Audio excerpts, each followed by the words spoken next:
જન આક્રોશ યાત્રાના પહેલા દિવસથી આખા ગુજરાતની એક એક મહિલાઓ દર્દ સાથે, પીડા સાથે, આક્રોશ સાથે કહી રહી છે કે ગુજરાતમાં દારૂબંધીનો કાયદો છે, પીવાનું પાણી નથી મળતું, પણ દારૂની રેલમચેલ થાય છે.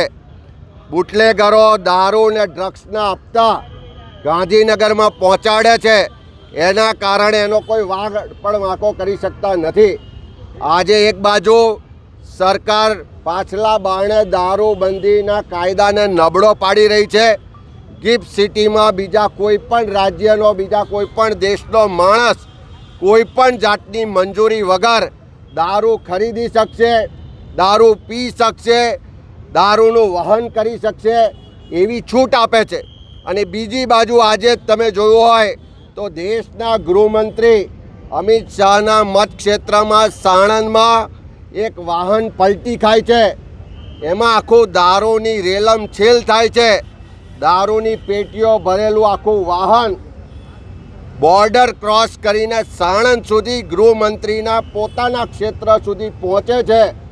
પણ આ ભાજપની ડબલ એન્જિનની સરકારની પોલીસ એના પેલા સંસ્કારી ગૃહમંત્રીને ખ્યાલ નથી આવતો. જ્યારે વાહન પલટી થાય છે ત્યારે આખી દુનિયા જોવે છે કે ગુજરાતમાં દારૂબંધીનો કાયદો ખાલી કાગળ પર છે. દારૂની રેલમછેલ ગલીએ ગલીએ છે. હપ્તા રાજને કારણે યુવાધન બરબાદ થઈ રહ્યું છે.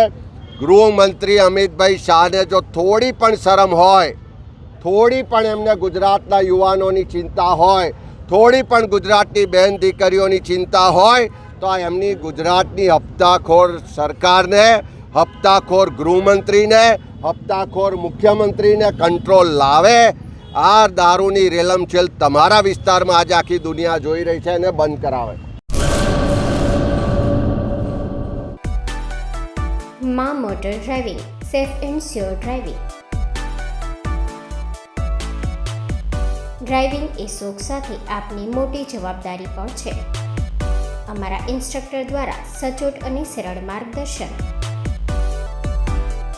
આપની રોજની તાલીમની માહિતી મેળવીને શું અધુરાશ છે એના ઉપર પૂરું ફોકસ કરાય છે.